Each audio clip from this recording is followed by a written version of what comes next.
Madame l'ambassadrice, donc effectivement, vous nous avez présenté l'horreur que sont en train de vivre le peuple palestinien depuis plus de 20 mois à Gaza, mais aussi en Cisjordanie et à Jérusalem-Est.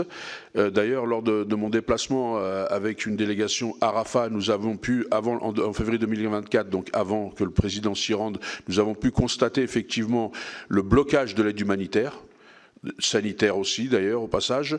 Nous avons pu vérifier les camions et les entrepôts pleins qui ne passaient pas. Nous sommes restés devant le poste frontière de Rafah et nous n'avons vu passer que 2 semi-remorques justement pour rentrer, et on nous avait expliqué que de toute façon, s'ils n'étaient pas passés avant 17 h, ils seraient bombardés. Donc ça, c'est une réalité que nous avons déjà vue en 2024 et que le président de la République, que je salue d'ailleurs, c'est suite à ça qu'il a parlé de 2 États, a pu constater aussi en 2025. Nous avons pu aussi échanger avec les médecins humanitaires, dont un qui s'appelle Raphaël Pitti, qui est un médecin humanitaire et qui a fait tous les territoires de guerre. Et il m'a dit qu'il n'avait jamais vu une horreur pareille, qu'il n'avait jamais vu une horreur pareille, et je parle de février 2024. Et c'est lui qui m'avait donné cette phrase, cette formule: à Gaza, on ne soigne plus, on ampute. Et il m'avait expliqué pourquoi. Parce que comme il n'avait pas de médicaments et pas de pansements soignés, les gens ne pouvaient pas être suivis, et donc ils auraient été attaqués par la gangrène et donc des souffrances, et donc ils amputaient avant qu'effectivement d'être obligés de le faire suite à tout ce que je viens d'expliquer. Alors, Madame l'ambassadrice, comment vous voyez aujourd'hui ce mouvement? Est-ce que vous y voyez un signe encourageant quand on voit effectivement des politiques israéliens, parce qu'aujourd'hui il s'agit aussi d'une mobilisation internationale, parce qu'il ne faut pas confondre le peuple juif ou le peuple israélien et ses gouvernants, c'est pour moi essentiel, sinon on ne sort pas. Et donc comment vous voyez l'intervention de gens comme Eli Barnavi, Standing Together, Haaretz, et je passe des politiques, y compris d'anciens premiers ministres, qui commencent aussi à dénoncer et commencent devant l'horreur et devant l'injustifiable à se mobiliser? Est-ce que vous y voyez des signes au-delà de ce que peut faire la France, et notamment sur ce cessez-le-feu que demandent les gens avec la libération des otages? Mais on peut aussi parler, vous avez parlé du peuple palestinien, des enfants, on peut aussi parler des enfants détenus aujourd'hui par Israël, et ça aussi c'est une réalité que vivent les Palestiniens suite à cette colonisation. Et donc est-ce que vous y voyez-vous un signe encourageant pour peut-être aboutir à cette création de 2 États en paix pour vivre côte à côte? Et est-ce que vous y voyez des signes encourageants pour justement avancer vers un cessez-le-feu et la possibilité d'ouvrir ces couloirs humanitaires, conformément au traité de Rome d'ailleurs? Merci, Monsieur le Sénateur. Le président américain, depuis sa réélection, a promis la paix. Et il a, à plusieurs reprises, affirmé que lors de ce mandat, il va œuvrer pour la paix dans le monde entier. Nous espérons réellement que les États-Unis vont mettre tout son poids pour arriver et conclure un accord de paix final entre la Palestine et Israël.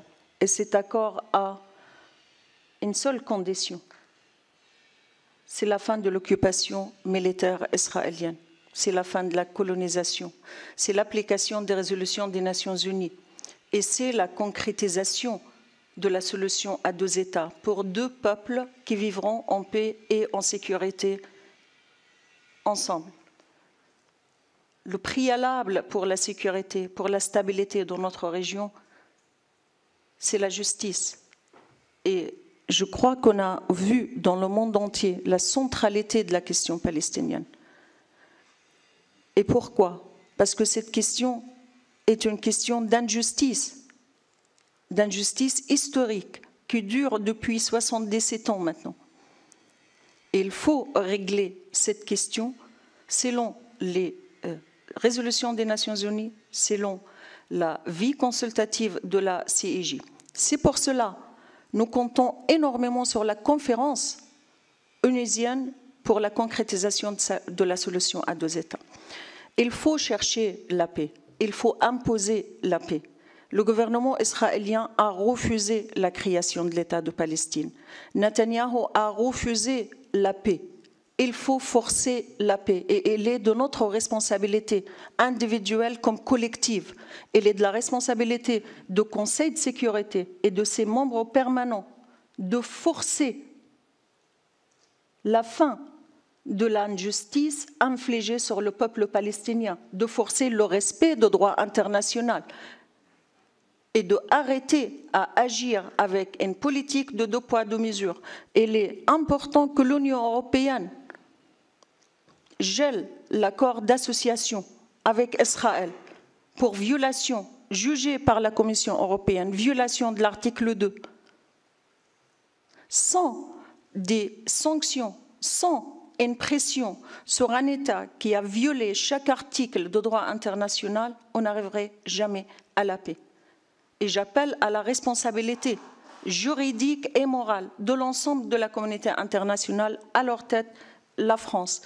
Nous ne faisons jamais un amalgame entre le peuple juif et toute critique à l'État d'Israël, toute critique des politiques de gouvernement israélien.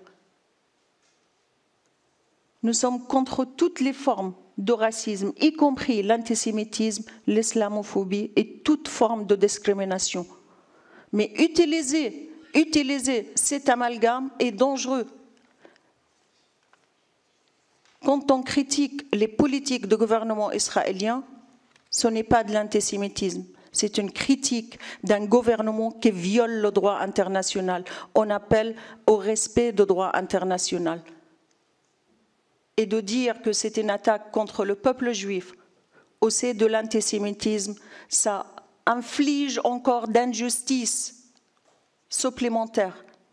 Et ça dessert le vrai combat contre l'antisémitisme que nous combattons tous. L'aide humanitaire doit entrer dans Gaza et il est de la responsabilité du Conseil de sécurité et des États membres du Conseil de sécurité de forcer l'entrée de cette aide pour sauver les vies. Merci.